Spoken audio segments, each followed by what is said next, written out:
অনেকদিন পর একটা চকলেট কেক বানালাম। না হলে আমার তো সব বাটারস্কচ আর ভ্যানিলা ফ্লেভারেরই অর্ডার আসে। এটা ছিল 1/2 পাউন্ডের একটা চকলেট কেক, আর আমি এই কেকটাকে 3টে লেয়ারে ডিভাইড করে দিয়েছি।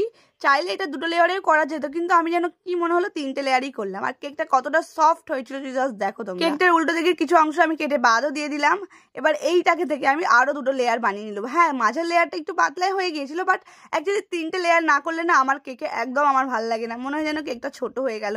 তাই 3টে লেয়ার করতেই হবে আমাকে। এই যে দেখো, একদম পুরো পারফেক্ট 3টে লেয়ার আমি বার করে ফেলেছিলাম। এবার কেকের ভিতরে আমি চকলেট ক্রিম দিয়ে ফিলিংটা করে দিয়েছিলাম, আর আমি কেকটার টেস্টটা আরো বাড়ানোর জন্য দিয়েছিলাম চেরি ক্রাশ, যাতে কেকটা অনেক বেশি টেস্টি খেতে লাগে। আর সত্যি কাস্টমার আমাকে তেমনই রিভিউটা দিয়েছিল, তার খুব পছন্দ হয়েছে। তো এইটা ছিল ফার্স্ট পার্ট কেকটার। আমি ডেকোরেশনটা নেক্সট পার্টে শেয়ার করবো। তো কেমন লাগলো আমার এই কেকের ছোট্ট মিনি ব্লগটা অবশ্যই জানিও।